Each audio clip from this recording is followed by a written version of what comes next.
Good morning, students. Today we will do our next topic of journal, that is the opening entry. Our topic name is opening entry.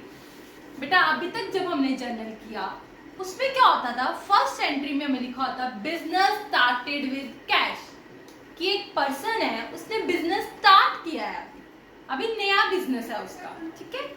अब क्या है, अब इस समय क्या है, आप उस पर्सन का बिजनेस ऑलरेडी चल रहा है, अब उसका नेक्स्ट ईयर में उसकी पहली ओपनिंग एंट्री क्या आएगी, ठीक है। अब सपोज करो उस पर्सन ने बिजनेस शुरू किया था 1 जनवरी 2019 को, ठीक है। तो अब ईयर खत्म हो गया, 1 साल हो गया उसको बिजनेस करते।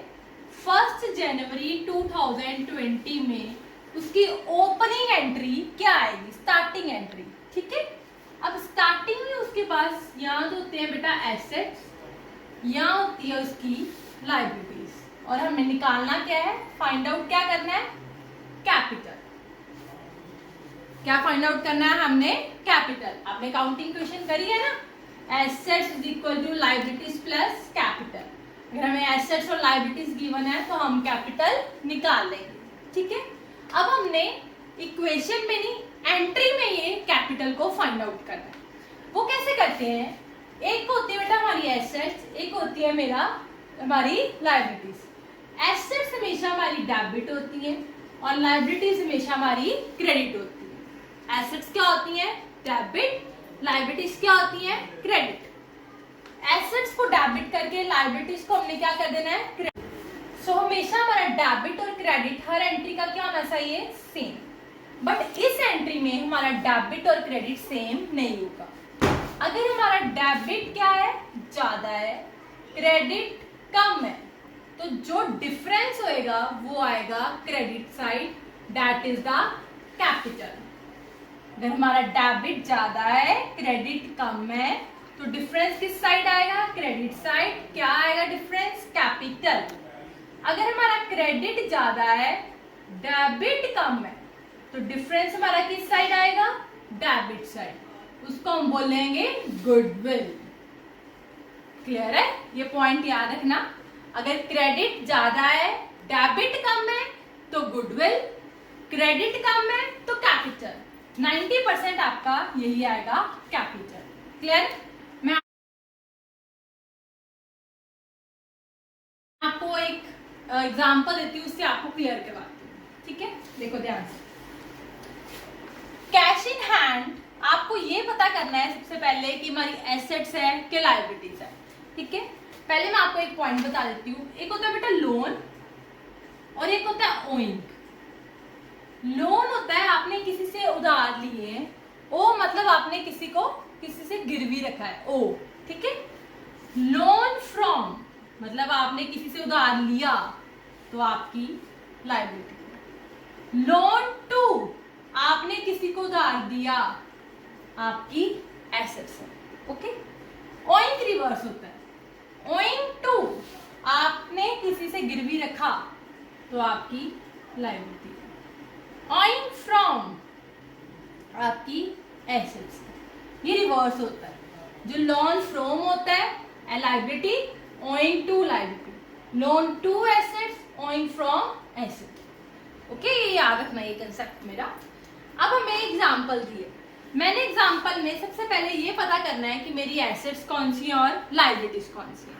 लायबिलिटी होती है हमारे ड्यूज, जो हमने पे करने होते हैं। देखो, cash in hand asset, cash at bank asset, stock मेरे पास पड़ा है एसेट, बिल्डिंग मेरी एसेट, प्लांट मेरा एसेट, फर्नीचर मेरा एसेट। ओइंग फ्रॉम, देखो ओइंग फ्रॉम ये मेरी क्या है, एसेट, ये मेरा एसेट है, ठीक है। प्रीपेड इंश्योरेंस, मैंने किसी को एडवांस में पे कर दिया, मैंने अब तो नहीं ना देना उसको कुछ, एडवांस में पे कर दिया, तो ये मेरी क्या है, asset. Interest received in advance, मैंने एडवांस में इंटरेस्ट रिसीव कर लिया। अगर कोई चीज आप एडवांस में रिसीव कर लेते हो तो आपको उसको वापस भी करनी पड़ सकती है, क्योंकि आपने उससे एडवांस में लिया है, सो आपको उसको वापस भी करनी पड़ सकती है। सो आपसे पैसे जा सकते हैं तो आपकी क्या है, ये लायबिलिटी। पैसे जाना लायबिलिटी, पैसे आना एसेट। लोन फ्रॉम, आपने वाई से लोन लिया, लोन फ्रॉम ये क्या है आपकी लायबिलिटी। ओके, एसेट्स होगी और लायबिलिटीज होगी। अब मैंने सारी एसेट्स डेबिट करनी है, तो कैसे? पहले cash in hand, cash account debit 1000, clear है। Cash at bank, bank account debit 1000। Plant and machinery, plant and machinery account debit 50,000। सारी एसेट्स डेबिट करनी है। Furniture account debit 25,000। Owing from X, X account debit 12,500। Prepaid insurance, prepaid insurance account debit 500। Interest received in advance, ये liability है। आपने यहाँ चाहते हो तो एक लाइन छोड़ दो, ठीक है, मैं एक लाइन छोड़ती हूँ क्योंकि मुझे नहीं पता डेबिट कब आना है या क्रेडिट कब आना है। सो मैंने एक लाइन छोड़ दी। टू इंटरेस्ट, ये लायबिलिटी है ना, to interest received in advance कितना आ गया 10,000। Loan from Y, sorry interest received in advance आया 250। Loan from Y to Y से अकाउंट आ गया 10,000। ये हो गया, इतना क्लियर आई थिंक आपको हो गया हो। मैंने एसेट्स भी डाल दी और मैंने सारी क्या डाल दी अपनी लायबिलिटीज। एसेट्स कर दी मैंने डेबिट और लायबिलिटीज कर दी मैंने क्रेडिट। अब देखो मैं इनका आंसर कैसे निकालती हूँ, देखो ध्यान से। पहले मैं डेबिट टोटल करूंगी, 1000, 1000, 50,000, 25,000, 12,500, 500 कितना आ गई 90,000। मैंने साइड पे लिख लेना, नीचे नहीं लिखना क्योंकि मुझे अभी आंसर निकाल लेना है। डेबिट मेरा कितना आया है 90,000। नेक्स्ट नीचे वाला 10,000 और 250, ये आया 10250। क्रेडिट कितना आया 10250, ठीक है बेटा। अब आपने देखा कौन सी साइड कम है, कौन सी साइड कम है हमारी क्रेडिट साइड। अगर हमारी क्रेडिट साइड कम हो तो डिफरेंस किस साइड आता है क्रेडिट, जो साइड कम है उस पर डालना है। तो क्रेडिट नीचे हो कम तो टू कैपिटल, ऊपर कम हो तो गुडविल। अब नीचे है तो क्या लिखोगे टू कैपिटल अकाउंट, ब्रैकेट में लिख देना BF, means balancing figure. Balance आया हमारे पास, कितना बैलेंस आएगा 90,000 को 10250 में से माइनस, ये आ गया 79750, 79750। आप देखो करके इन दोनों का टोटल सेम आएगा। So this is our opening entry. I hope ये आपको सारा कंसेप्ट समझ लग गया हो। सो मैं आपको आज एक और न्यू 2 कंसेप्ट कराने हैं, प्लीज वो भी ध्यान से। सो नेक्स्ट मैं आपको एक पॉइंट बताने लगी, बेटा ध्यान से सुनना। एक्सपेंसेस, बेटा या तो हम गुड्स खरीदने के टाइम पे एक्सपेंसेस करते हैं या एसेट खरीदने के टाइम पे एक्सपेंसेस करते हैं। लाइक फॉर एग्जांपल मैं आपको बताती हूँ, मैंने गुड्स खरीदी 50,000 की, उस पे कार्टेज पे किया 5,000 का, क्लियर। एसेट में मैंने मशीन खरीदी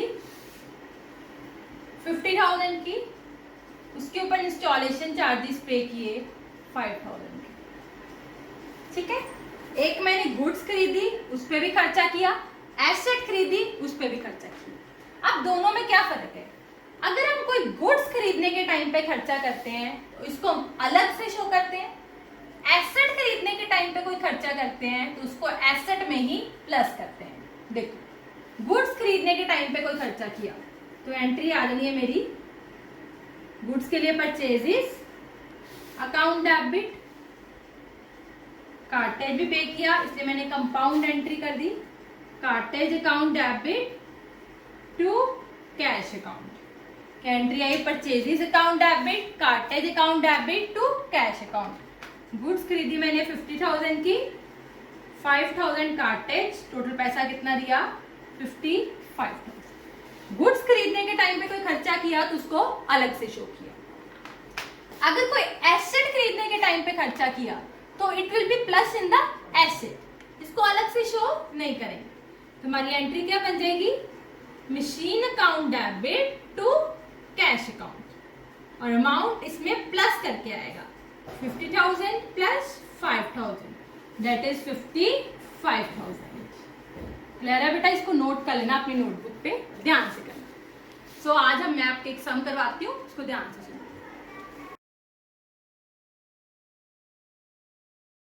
Let's do the sum now. In this sum, first entry is January 1st.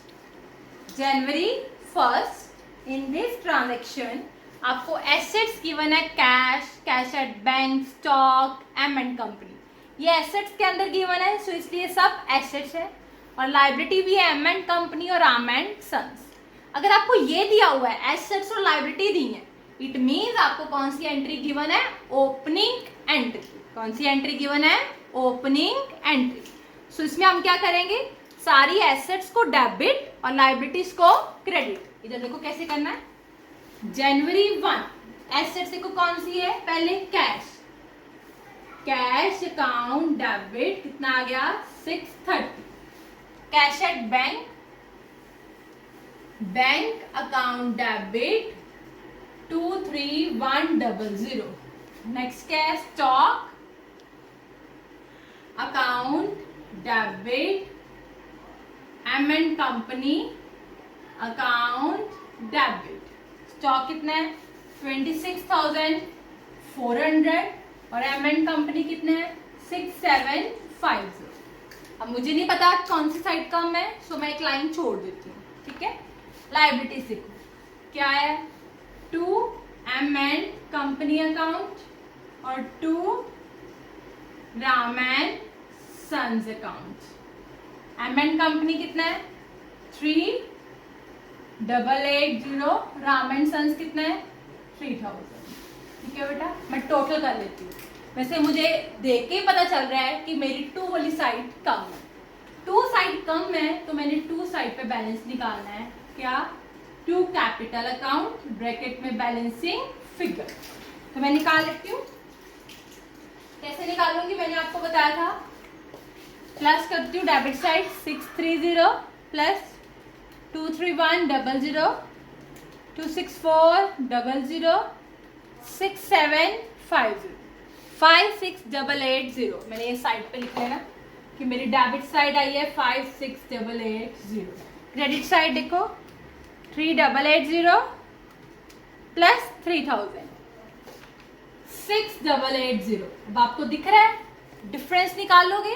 Credit side कम है का क्या है डिफरेंस? 50,000। ये मैंने यहाँ लिख दिया। अब आप टोटल करोगे तो सेम आएगा। अब आप इसकी नरेशन क्या लिखोगे? Being opening balances of assets and liabilities and difference between assets and liabilities is treated as capital.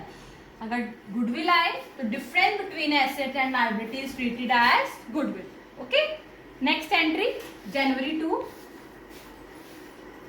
Shyam became insolvent. Shyam जिससे हमने कितने पैसे लेने थे? 100, वो क्या हो गया? इंसॉल्वेंट। वो कहता है मैं आपको पैसे नहीं दे सकता, मतलब bad debts. First and final composition 75 पैसा। पैसा मीन 75% वो कहता है आप मेरे से ले लो।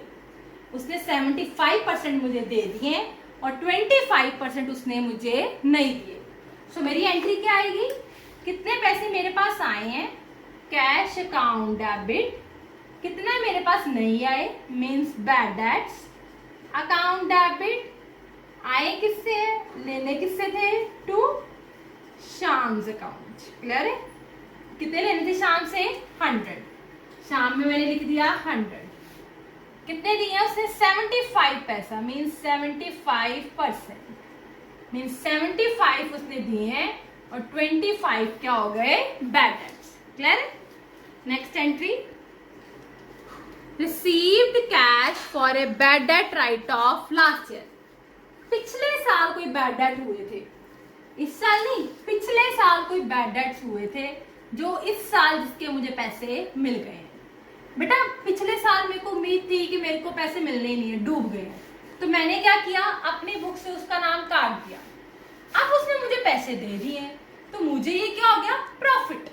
मेरे पास, मैंने अपनी बुक में यही शो किया था कि ये मुझे अब पैसे नहीं दे सकता, बट अगर उसने दे दिए हैं तो मुझे क्या हो गया, प्रॉफिट। तो मैं उसके नाम नहीं लिखूंगी, मैं क्या लिखूंगी, cash account debit to bad debts recovered account. मैं उसका नाम क्यों नहीं लिखूंगी, क्योंकि मैं अपनी बुक से उसका नाम काट चुकी हूँ, तो मेरे को ये एक्स्ट्रा मुनाफा हुआ है। Cash account debit to bad debts recovered account, amount कितना आ जाएगा, 50। क्लियर है। नेक्स्ट देखो, January 4, rent due to landlord. Rent due है, आपने अभी पे करना है, अभी पे किया नहीं है। अभी कल बताया था मैंने आपको, रेंट आपका खर्चा है, रेंट अकाउंट डेबिट, ये तो हो गया।